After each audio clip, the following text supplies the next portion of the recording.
Hey, howdy do out there everyone, my name is Michael and welcome to the Duke Corner where I do the doodles for practice and fun, and school again. This episode is an interesting one for me at least because I'm making a t-shirt for the nonprofit Sleep in Heavenly Peace, who make beds and provide all kinds of services to kids in new or poor homes around the US. It's interesting because, as this being a school project, everyone is making one, and the client gets to choose which one they want to print for their upcoming build day in conjunction with MCC, making it a contest. This was filmed in 3 parts, each marking a phase of the client's design, though the second phase of the video was corrupted, so we only get the 2. This was the first phase, and definitely the longest. After meeting with the clients to suss out what they wanted from us and to get all the parameters for the work, I began working out from a great deal of thumbnails that were decided on with the class, and began assembling the very first iteration of my designs, for the clients to see, pick one, and give a direction for that one to go in.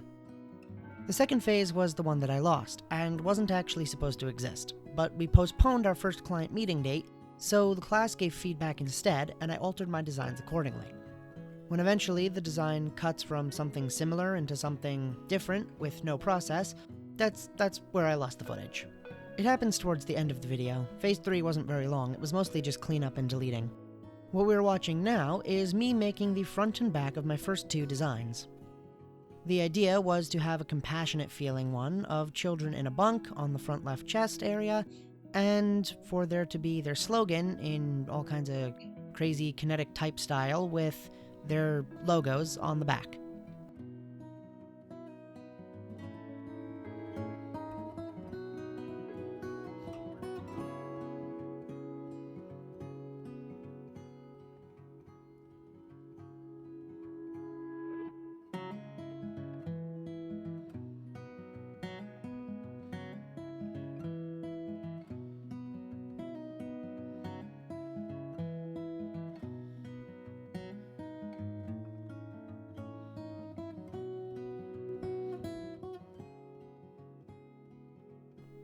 The second was a simple front design that had all of the elements incorporated into one big emblem.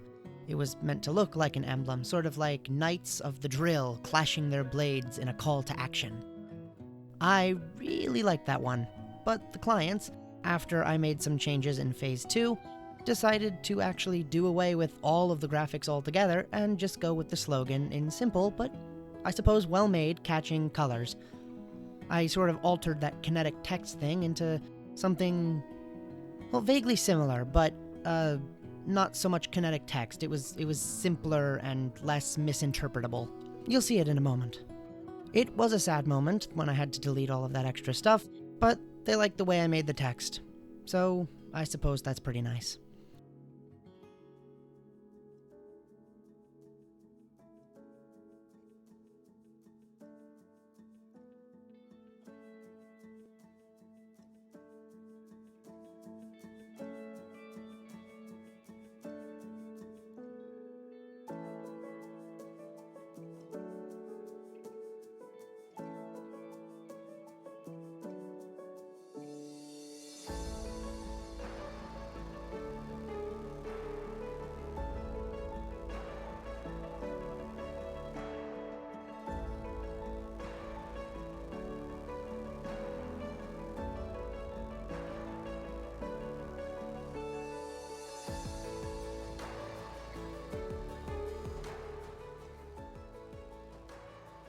And so the shirt ended up as the joint logo setup of SHP and MCC on the front, in the left chest area where the heart and the bunk previously was, and the slogan in that new format as a banner across the back shoulders.